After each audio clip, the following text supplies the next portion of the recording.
ഞാൻ ജയിലിൽ കിടന്ന ഒരാളാണ്. എത്രയോ കള്ളക്കേസിൽ ജയിലിൽ കിടക്കുന്നവരുണ്ടെന്ന്. ഞാൻ ഈ കഴിഞ്ഞ ബോച്ച പറഞ്ഞൊരു അഭിപ്രായം, നീ ജയിലിൽ പോയിട്ടുണ്ടോ? ഇല്ല, പോകാതിരിക്കട്ടെ, നല്ല കാര്യം. ഇഷ്ടമുണ്ടേ പോകണം കേട്ടോ. എനിക്ക് ബോബി ചെമ്മണ്ണൂരുമായിട്ട് വളരെ അടുത്ത സൗഹൃദമുണ്ട്. അദ്ദേഹം പറഞ്ഞൊരു സാധനം, അയാൾ എന്നോട് പറഞ്ഞൊരു കാര്യമുണ്ട്. പണ്ടേ ഇദ്ദേഹത്തിന് പോകാൻ ആഗ്രഹമാണ്. എനിക്ക് ഇഷ്ടമായിരുന്നു. ഞാൻ പറയും എനിക്ക് ജയിലിൽ നിന്ന് പോകാൻ ആഗ്രഹം. അത് ഓരോരുത്തരുടെ ഡിപ്പെൻസാണ്. എനിക്കറിയാം ബോബി എന്ന് പറയുന്ന ആൾ വളരെ ആസ്വദിച്ച കാര്യമായിരിക്കും അത്. അയാൾ എന്തുമാകട്ടെ, അയാൾ പറഞ്ഞ് ശരിയാണെന്ന് ഒരിക്കലും അയാളെ പ്രോത്സാഹിപ്പിക്കുകയല്ല ഞാൻ പറഞ്ഞത്. അവിടെ ചെന്ന് കഴിയുമ്പം ഏറ്റവും നിരപരാധികളായ ഒരുപാട് ആണുങ്ങൾ അവിടെ കിടപ്പുണ്ട്. ഞാൻ ജയിലിൽ കിടന്നപ്പം ഒരു സ്ത്രൈണ സ്വഭാവമുള്ള ഒരു പയ്യൻ എൻ്റെ അടുത്തുണ്ടായിരുന്നു. എന്നെ ഭയങ്കര ഇഷ്ടമാണ്. അപ്പം നിങ്ങൾക്കൊക്കെ ഞാൻ ഉറക്കെ സംസാരിക്കാൻ തെറി പറയുന്നത് ഇഷ്ടമില്ലാത്തുള്ളൂ. ഇത് ഇഷ്ടപ്പെടുന്നവരുമുണ്ട്. ശരിയേട്ടാ ഇതൊക്കെ പറഞ്ഞ് വളരെ കാര്യമായിട്ട് ഇവൻ എൻ്റെ ഷർട്ടൊക്കെ എടുത്ത് രാവിലെ കഴുകിക്കൊണ്ടിട്ട് തരും. ഇവൻ ഒരു പെണ്ണിനെ പീഡിപ്പിച്ചെന്ന് പറഞ്ഞുകൊണ്ടാണ് പിടിച്ചിട്ടിരിക്കുക. കള്ളക്കേസാ. എൻ്റെ സുരേട്ട എനിക്ക് അതിനൊന്നും കഴിയില്ല എന്നോട് പറഞ്ഞു. ഇതുപോലെ എത്രയോ പുരുഷന്മാരുണ്ടെന്ന്. ഒന്ന് നീ കള്ളക്കേസിൽപ്പെട്ട് നീ പോകാതിരിക്കട്ടെ, അല്ലെങ്കിൽ മറ്റൊരാൾ പോകാതിരിക്കട്ടെ, പോയി അകത്ത് കിടക്കാൻ പറയും അവൻ അനുഭവിക്കുന്ന മാനസിക വിഷമം. ഈ സ്ത്രീകളുടെ ജയിലിലും പുരുഷന്മാരുടെ ജയിലിലും തമ്മിലുള്ള എണ്ണത്തിൻ്റെ വ്യത്യാസം നിനക്കറിയാം. ഒരു സ്ത്രീ വിചാരിച്ചാൽ എന്തും നടക്കും. എന്നെ അടിയറ വരുത്തിക്കും. അതുകൊണ്ട് പ്രണയിക്കുന്ന പെണ്ണിനെ, ഇല്ലെങ്കിൽ സ്നേഹിക്കുന്ന പെണ്ണിലെ കല്യാണം കഴിക്കുന്ന പെണ്ണിനെ ഒക്കെ അവരോടൊക്കെ നമ്മൾ എന്തുണ്ടെങ്കിലും വളരെ റെസ്പെക്റ്റോടു കൂടി. കാരണം പുരുഷന്മാർ ഈ തലത്തിൽ നോക്കിയാണ് പുരുഷന്മാരൊന്നുമല്ല. ഒരു വലിയ സംഭവം എന്നൊക്കെ പറയും. ഒരു പെണ്ണൊരു കേസ് കൊണ്ടേ കൊടുത്താണ്ടല്ലോ കട്ടപ്പോക. ഞാൻ പറഞ്ഞു വന്നത് തുല്യത വേണമെന്നേ. നമ്മളവരെ ബഹുമാനം കൊടുക്കുന്നത്. ഈ ആണുങ്ങളെന്ന് പറഞ്ഞ് വെറും പൊട്ടന്മാരറിയാം. നമ്മൾ വലിയ സംഭവം. അവസാനം കാമുകിയുണ്ട്. നീയാണോ അവളാണോ കൂടുതൽ കാല് പിടിക്കാറുള്ളത്? നിങ്ങൾ പിണങ്ങി കഴിഞ്ഞ് കഴിഞ്ഞാൽ നീ അങ്ങോട്ട് കൂടുതൽ സോറി പറയാതെ കൂടുതൽ ഇത് കണ്ടുകൊണ്ടിരിക്കുന്ന ഈ കാമുകിയുള്ള അല്ലെങ്കിൽ കാമുകനുള്ള സ്ത്രീകളും പുരുഷന്മാരും കേൾക്കുകയാണെങ്കിൽ ഞാൻ പറയാം, ഏറ്റവും കൂടുതൽ ഈ ആണുങ്ങൾ പൊട്ടന്മാരെ പോയി കാല് പിടിക്കുന്ന മകളെ പോട്ടെ, ഇത് അത് പറ്റിപ്പോയി. അന്നേരം കടന്ന് വലിയ വായിലിട്ട് അല്ലറ്, നീ മറ്റവളാണ്, അതാണ് ഇതാണ്. അവസാനം കുറച്ച് 10 മിനിറ്റുള്ളിൽ നിങ്ങൾ ഫോൺ ചെയ്യും. നിങ്ങളല്ല, ഞാൻ ഈ വാദനൊക്കെ അതുകൊണ്ട് ഇപ്പം കാമുകിയൊന്നും. അതാണ് ആണുങ്ങൾ. പാവങ്ങളാണേ, വളരെ സാധുക്കളാണ്. ഈ സ്ത്രീകളെ സംബന്ധിച്ചോളം നമ്മൾ കെയർ ചെയ്യാൻ, സ്ത്രീകളും പാവങ്ങളാണ്. നമ്മൾ കെയർ ചെയ്യാനുണ്ടെന്ന് അറിയുമ്പോഴാണ് ഇവർ ഇത്രയും നമ്മുടെ അടുത്ത് കിടന്ന് കാണിക്കുക. നമ്മളതൊക്കെ കണ്ട് നമുക്കറിയാം. അല്ലേ, പോട്ടെ, അത്രേ ഉള്ളൂ. പല വാർത്തകളിലും പല പ്രതികരണങ്ങളെന്ന് വിചാരിക്കാം. വാർത്ത സൂര്യചേട്ടൻ ചെയ്യുന്നില്ല, പ്രതികരണങ്ങളിലൊക്കെ പലപ്പോഴും സ്ത്രീവിരുദ്ധത ഉണ്ടാവുകയും ആ സ്ത്രീവിരുദ്ധത ആയതുകൊണ്ട് തന്നെ കേസുകൾ എടുക്കുകയും ചെയ്തിട്ടുണ്ട്. അത് ചെയ്യുന്ന സമയത്ത് ഇപ്പോൾ ഒരു വട്ടം അങ്ങനെ ഒരു പ്രശ്നം ഉണ്ടായി കഴിഞ്ഞാൽ പിന്നെ അത് ആവർത്തിക്കാതിരിക്കാനാണല്ലോ നമ്മൾ ശ്രമിക്കുക. പക്ഷേ തുടരെ അത് തന്നെ സംഭവിച്ചിട്ടുണ്ട്. ഉദാഹരണത്തിന് ബോബി ചെമ്മണ്ണൂരിൻ്റെ ഒരു കേസ് നടന്നുകൊണ്ടിരിക്കുന്ന സമയത്താണ് ഇൻസ്റ്റാഗ്രാമിൽ ഞാനൊരു റീല് കാണുന്നത്. നമ്മുടെ പോലീസ് ഫോഴ്സ് എന്താണ് ചെയ്യുന്നത്, പോലീസ് ഫോഴ്സ് സ്ത്രീകളുടെ പിൻഭാഗം നോക്കി നടക്കുകയാണ് എന്നൊക്കെ പറഞ്ഞിട്ട് ഞാനൊരു റീല് കാണുന്നു. ഈ വാർത്ത തൃശ്ശൂരുള്ള ഒരു പയ്യൻ, നീ വാർത്ത കണ്ടായിരുന്നോ? ഇല്ല, വാർത്ത കണ്ടിട്ടില്ല. വാർത്തയും കൂടെ എടുത്ത് നോക്കണ്ടേ, എൻ്റെ കണക്ഷൻ വാർത്ത കൂടെ നോക്കണ്ടേ? അല്ല, ഇതാണ് പ്രശ്നം. നിങ്ങൾ ഈ പറയുന്ന ഈ ഓരോ സാധനം കട്ട് ചെയ്യണമെന്ന് ഇതിൻ്റെ ബാക്കി കൂടെ നോക്കണം. തൃശ്ശൂർ ഉള്ളൊരു പയ്യൻ ഇവിടെ രാവിലെ വണ്ടി ഇടിച്ച് വരിക. എവിടെ എടപ്പള്ളിയിൽ. പോലീസ് ഇവരെ വണ്ടി ഇടിച്ചിട്ട് നിർത്താതെ പോയി. ഒറ്റ ക്യാമറ ഇവിടെ വർക്ക് ചെയ്യുന്നില്ല. അറിയാമോ വിനുവിൻ്റെ കാര്യം? ആ പിള്ളേരെ 2 പെങ്ങന്മാരാ, ഇരട്ടകളാ. ഞാൻ ആ വീട്ടിൽ പോയി. ഒറ്റമുറി വീട്ടിലാണ് എല്ലാവരും കൂടെ കിടന്നുറങ്ങുന്നത്. ഇതുവരെ കേരള പോലീസിന് അവരെ ആ പയ്യനെ ഇടിച്ചിട്ട് പോയ അവരെ കണ്ടെത്താൻ ഒറ്റ മോനാന്ന് ഉറങ്ങണം. നീ ആ അച്ഛന്, അമ്മ, 2 ഇരട്ട കുട്ടികൾ, ആ പിള്ളേർ MCA പഠിക്കും, നന്നായിട്ട് പഠിക്കുന്ന മിടുക്കി കുട്ടികൾ. അനിയത്തി കൊണ്ടാൽ മനസ്സിലാവും, എനിക്ക് മനസ്സിലാവും. ആ വീട്ടിൽ പോയെടുത്ത് വീഡിയോയുടെ ബാക്കിയാണ്. അന്നേരമാണ് സൂരജ് വലക്കാരൻ ചോദിക്കുന്നത്, കേരള പോലീസ് വലിപ്പം നോക്കി നടക്കുകയാണോ? ഇവിടെ എന്തിനാണ് നിയമം? ഇവിടെ കേരള പോലീസ് എന്തിനാണ് നിയമം കൊണ്ട് നടക്കുന്നത്? എടപ്പള്ളി പോലെയുള്ള, എറണാകുളം പോലെയുള്ള ജംഗ്ഷനിൽ ഒരു ക്യാമറ ഇല്ലേ? ഇടിച്ചിട്ടിട്ട് പോയി ഒരു പയ്യനെ, സാധു പയ്യനെ കൊന്നിട്ട് പോയവനെ പൊക്കാൻ കേരള പോലീസിന് കഴിഞ്ഞില്ലേ? ചോദിച്ചത് ശരിയല്ലേ സാർ? വിനുവിൻ്റെ സംഭവം അതിദാരുണമാണ്, അത് ദൗർഭാഗ്യകരമാണ്, സമ്മതിക്കുന്നു. പക്ഷേ പോലീസ് ഫോഴ്സിന് ഒരേ സമയം പ്രാധാന്യമുള്ള 2 കേസുകളായിരിക്കും അത്. ഇപ്പം ഒരൊറ്റ ക്യാമറ ഇല്ലാത്തോ? നീ ഒരു ക്യാമറ ഉണ്ടോ? പാരലി 2 കേസുകൾ അന്വേഷിച്ചുകൊണ്ടിരിക്കും. എന്തൊരു ക്യാമറ ഇല്ലെന്ന് ഞാൻ ചോദിക്കുന്നത്. എടപ്പള്ളി ജംഗ്ഷനിൽ ഒരു ക്യാമറ വെക്കാൻ പോലെ എത്രയും തിരക്കുള്ള സ്ഥലത്ത് എങ്ങനെ ഒരു വിഷയം റിപ്പോർട്ട് ചെയ്യും? എങ്ങനെ വിഷയം? വിനുവിന്റെ മരണം എന്നുള്ള മരണ വാർത്ത റിപ്പോർട്ട് ചെയ്തിട്ട് അതിലെ അനീതി അല്ലെങ്കിൽ ഇവിടെയുള്ള കെടുകാര്യസ്ഥത, ഇവിടെ ക്യാമറകളില്ല, ആ സമയത്ത് നടക്കുന്ന വിഷയമായിരുന്നു ഈ പറഞ്ഞ ഹണി റോസുമായിട്ടുള്ള ബന്ധപ്പെട്ട വിഷയം. മറ്റു വിഷയങ്ങൾ കേരള പോലീസ് എന്ത് നോക്കി ആ വിഷയത്തുമായിട്ട് നോക്കി നടക്കേണ്ട കാര്യമാണോ? അത് ഒരാളുടെ മാനവുമായും അല്ലെങ്കിൽ അയാളെ അപകീർത്തിപ്പെടുത്തതുമായും ബന്ധപ്പെടുത്തി മറ്റൊരു കേസ്. ഇവിടെ നടക്കുന്നത് ക്യാമറാസ് പ്ലേസ് ആവാത്ത നമ്മുടെ ഇവിടുത്തെ ഒരു കേരള പോലീസ് അത് നോക്കി നടക്കുവാണെന്ന് ചോദിക്കുന്നത്. പക്ഷെ നമ്മുടെ ഫോഴ്സിനെ അപമാനിക്കുന്ന പോലെയല്ലേ? കൊച്ചിനടിച്ചവനെ ഫോഴ്സ് കണ്ടുപിടിച്ചോ? ഇല്ല, കണ്ടുപിടിച്ചില്ല. അത് ആദ്യം പറയേ. ഫോഴ്സ് അത് കണ്ടുപിടിച്ചിട്ടില്ല. എന്ന് കണ്ടുപിടിച്ചില്ല. എത്ര നാള് നടന്നെന്ന് നിനക്കറിയാവോ? അതെ, ആ കേസ് ഇപ്പോഴും റൈറ്റ് ആണോ?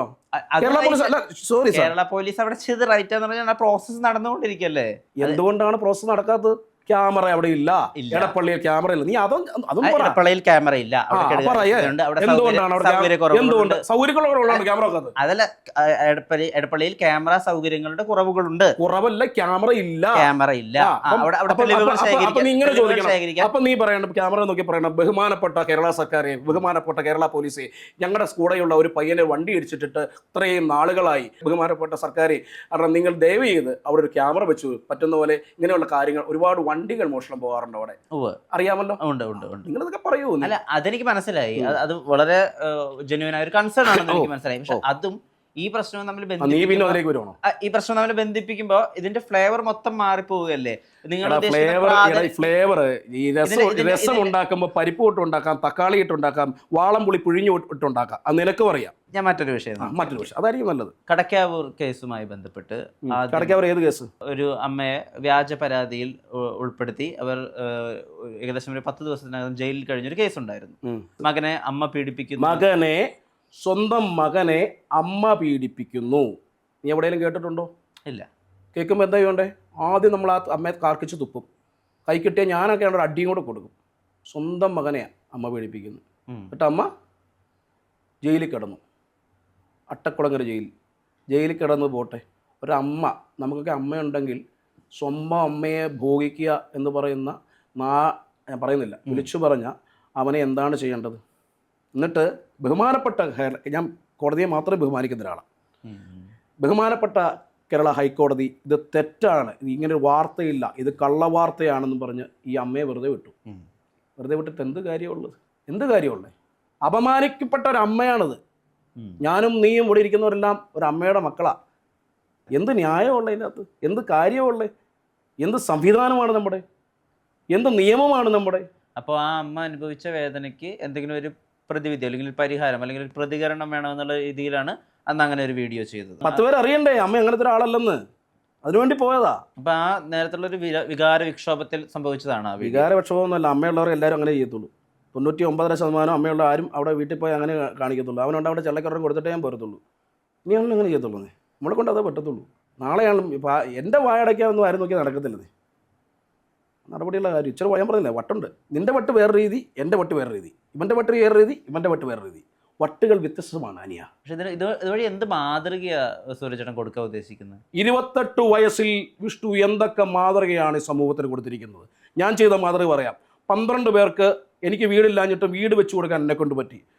മാസം 1 ലക്ഷം പേർക്ക് ആഹാരം കൊടുക്കാൻ പറ്റി. കുറേ മാസങ്ങൾ സത്കർമ്മ എന്ന് പറയുന്ന ഓർഗനൈസേഷൻ വഴി ഒരാളുടെ നിന്ന് കാശ് പിരിക്കാതെ, അതും കാർഡുകളിലുള്ള സ്ത്രീകൾക്ക് ജട്ടിയും ബ്രൈസറും കൊടുക്കാൻ പറ്റി. സാനിറ്റൈസ് ആയിട്ടുള്ള പാഡുകൾ കൊടുക്കാൻ പറ്റി. ഇപ്പോഴും കൊടുത്തുകൊണ്ടിരിക്കും. താൻ എന്ത് കൊടുത്തു? സമൂഹത്തിന് എന്ത് കൊടുത്തു? പബ്ലിക് ആക്കാൻ ആഗ്രഹിക്കുന്നില്ല. അത് ഞാൻ വളരെ പേഴ്സണൽ ആയിട്ട് ചെയ്യുന്ന കുറച്ച് കാര്യങ്ങൾ. അല്ലല്ല, നിങ്ങൾ എന്നോട് ചോദിച്ചതിന് മറുപടിയാണ്. നിങ്ങൾ എന്ത് സമൂഹത്തിന് കൊടുത്തു എന്ന് ചോദിക്കുന്ന കാര്യം മറുപടി ഞാൻ പറഞ്ഞത്. അപ്പൊ എനിക്ക് പറയണ്ടേ? നിങ്ങൾ എന്നെ ഇന്റർവ്യൂ ചെയ്യുമ്പോൾ താങ്കൾ എന്താണ്, എനിക്ക് വേണമെങ്കിൽ ഇങ്ങനെ പറയാമായിരുന്നു, നിങ്ങൾ എന്താണ് സമൂഹത്തിൽ, എനിക്ക് പബ്ലിക് ആക്കാൻ ആഗ്രഹമില്ലെന്ന് എനിക്ക് പറയാം. പക്ഷെ നിങ്ങൾ എൻ്റെ മറുപടിയാണ്. അവിടെയാണ് സൂര്യചേട്ടാ ഞാൻ ചോദിക്കാൻ ഉദ്ദേശിക്കുന്ന കാര്യം. ഈ സത്യാത്മ ചെയ്യുന്ന സത്കർമ്മ നല്ല കർമ്മ ചെയ്യുന്ന പ്രവർത്തനങ്ങൾ ഏകദേശം ഇപ്പൊ അതിനൊരു ദശാബ്ദത്തിനും മുകളിൽ പഴക്കം ഇപ്പോഴും ചെയ്യുന്നുണ്ട്. ഇപ്പോൾ ഒരു സോഷ്യൽ മീഡിയയിൽ ഒന്നും ഞങ്ങൾ ഇടാറില്ല. അപ്പൊ പർപ്പസ് ആളുകൾ സെർവ് ആവണില്ല. ഞങ്ങൾ കാണുന്നത് അല്ലെങ്കിൽ പ്രേക്ഷകർ കാണുന്നത് ഈ പ്രതികരിക്കുന്ന ആളുകളെ മർദ്ദിക്കണമെന്ന് പറയുന്നത്. നിന്റെ ചെലവിലാണോ ഞാൻ ജീവിക്കുന്നത്? എന്റെ ഇഷ്ടത്തിനല്ലേ ഞാൻ ജീവിക്കുന്നത്? നിന്റെ 10 പൈസ മേടിച്ചിട്ടാണോ ജീവിക്കുന്നത്? കഷ്ടപ്പെട്ട് പണിയെടുത്ത് എനിക്ക് സൗകര്യമുള്ള പോലെ എൻ്റെ നാട്ടിൽ ഞാൻ ജീവിക്കും. നിയമം അനുശാസിക്കാത്ത എന്ത് ഞാൻ തെറ്റ് ചെയ്താലും നിയമം ഇടപെടണം, എന്നെ പിടിച്ചകത്ത് തരണം. That's all your honour. എന്തെങ്കിലും വേറെ പറയുന്നുണ്ടോ? എൻ്റെ ഭാഗത്തുനിന്ന് തെറ്റുണ്ടായാൽ ബഹുമാനപ്പെട്ട കേരള പോലീസ് നിയമ നടപടികൾ സ്വീകരിക്കണം, കോടതിയിൽ വിടണം. അത് തെറ്റാണെന്ന് ബഹുമാനപ്പെട്ട കോടതിക്ക് തോന്നുകയാണ് സൂരജ് പാലക്കാരനെ തരണം. എനിക്കെങ്ങനെ ജീവിക്കണം എന്ന് ഞാനല്ലേ അയാൾ വീണ്ടും ഇങ്ങനെ തെറ്റ് ചെയ്തുകൊണ്ടിരിക്കുകയാണ്, അയാൾ ഇറക്കി വിടരുത്, തൂക്കുകയർ കൊടുക്കണം. അയാൾ അത്രയും മോശക്കാരനല്ലേ, സൂരജ് പോലെ കിടന്ന് വൃത്തി തെറിയും പറഞ്ഞ് അത്രയും വൃത്തി. എത്രയോ പെണ്ണുങ്ങളെയാണ് ഇയാൾ പീഡിപ്പിച്ചുകൊണ്ടിരിക്കുന്നത്, എത്രയോ വൃത്തികേടുകളാണ് കാണിച്ചുകൊണ്ടിരിക്കുന്നത്, എത്ര പേരാണ് മാനഭംഗപ്പെടുത്തിക്കൊണ്ടിരിക്കുന്നത്, എത്ര വീടുകളിലാണ് ഇവർ മോഷണം നടത്തിക്കൊണ്ടിരിക്കുന്നത്, എന്തെല്ലാം വൃത്തികൾ, കള്ളപ്പണം ഒളിപ്പിക്കുന്നു, സ്വർണ്ണ കച്ചവടം നടത്തുന്നു. അത്രയും വൃത്തികെട്ടവനെ ഈ സമൂഹത്തിലേക്ക് ഇറക്കി വിടുന്നത് ശരിയാണോ? എടാ, ഞാൻ ഈ തെറ്റിയതുവരെയല്ല തെറി പറഞ്ഞിട്ടുള്ളൂ, നിനക്കൊക്കെ ക്ഷമിക്കാവുന്ന തെറ്റല്ലേ? ആ ബിനുവിനൊക്കെ ഒന്ന് പോലീസുകാർ ഇവർ കേസെടുത്തിട്ടില്ല, കേസ് അന്വേഷിച്ചിട്ടില്ല. 2 നന്നായിട്ട് പഠിക്കുന്ന പിള്ളേരാ ഉള്ളേ. ഞാൻ അവർക്കെതിരെ തന്നെയാടാ പറഞ്ഞിട്ടുള്ളൂ. നിനക്ക് ക്ഷമിക്കാവുന്ന തെറ്റല്ലേ സൂര്യേട്ടൻ ചെയ്തിട്ടുള്ളൂ. അപ്പോൾ ഈ പ്രതികരണ രീതി ഇതുപോലെ തന്നെ ഉറപ്പായിട്ടും ഇപ്പൊ തന്നെ നീ പറയുമ്പോൾ ഞാൻ ഇങ്ങനെ ഒച്ച കൂട്ടി പോണില്ലേ, അത് എൻ്റെ തെറ്റല്ല, ജനസിന്റെ ഗുണമാ. അപ്പനൊക്കെ അങ്ങനെ ആയിപ്പോയെന്നേ, അപ്പനും അമ്മയൊക്കെ വളർത്തിയതിൻ്റെ കുഴപ്പമാണ്. അവർ ഇച്ചിരി നന്നായിട്ടൊക്കെ വളർത്തി വല്ല എഞ്ചിനീയറിങ്ങിനും ഡോക്ടറൊക്കെ വിട്ടായിരുന്നെങ്കിൽ അവിടെയും പോയി ഞാൻ ചീത്ത വിളിച്ചേനെ. തെണ്ടിത്തരം കണ്ടാൽ പാവാടാ. നമ്മളൊക്കെ എന്തെങ്കിലുമൊക്കെ, ഈ നാടും നന്നാവൊന്നും ഇല്ല. നമ്മളിങ്ങനെ കിടന്ന് ഒച്ചയെടുത്ത് തൊണ്ട പൊട്ടി അറ്റാക്കും വന്ന് എവിടെയെങ്കിലൊക്കെ അവസാനം തീരും, പ്രായമാവുന്നതിന് മുമ്പ് ഇരിക്കും. അതൊക്കെ ഉള്ളൂ നമ്മൾ.